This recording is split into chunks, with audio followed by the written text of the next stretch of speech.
को लेकर जिस तरीके से डिमांड आ रहा है, देखिए इस मुद्दे को लेकर के जिस तरह से एक शांतिपूर्ण जो छात्रों का प्रदर्शन था अपनी चिंताओं को लेकर के, अपने कंसर्न्स को लेकर के, अपनी आकांक्षाओं को लेकर के, क्योंकि मैं भी एक अभ्यर्थी रहा हूं एक वक्त पे, चाहे डीयू में एडमिशन का हो एसआरसीसी में हम लोगों ने एंट्रेंस एग्जाम लिया था, चाहे अपना पोस्ट पीजी एमबीए जहां से किया है उसके लिए हम लोगों ने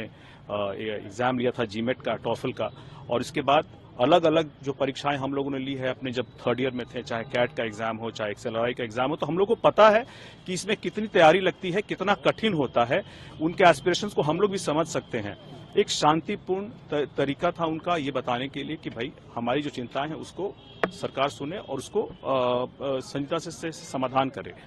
ये भी मानना होगा कि सरकार का भी दायित्व होता है और सरकार की अलग अलग बीपीएससी का खास करके आयोग का ये दायित्व है कि अलग अलग जो परीक्षाएं होती हैं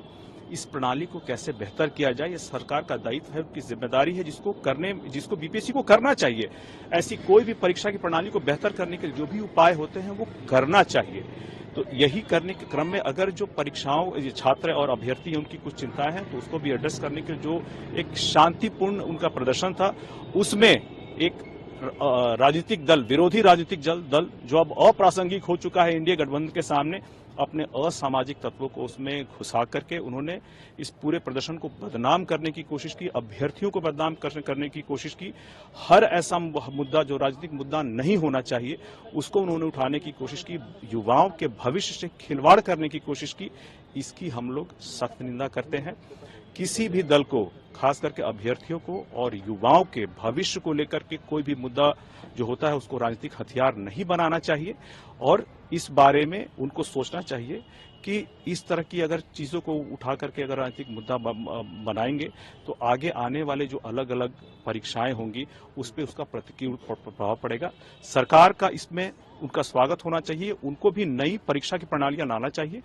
कोशिश करना चाहिए कि इसमें अभ्यर्थियों को भी जहां तक हो उनकी चिंताओं को, आशंकाओं को समाधान करना चाहिए। और हम लोग चाहेंगे आने वाले समय में भी, चूंकि अभी क्या है कि जब भी प्रीलिम्स होने वाला है 13 दिसंबर को, 17वीं जो ये है उसका बीपीएससी ने ऑलरेडी एक क्लैरिफिकेशन दे दिया है कि इस वाले में नॉर्मलाइजेशन लागू नहीं है, जिसका स्वागत है।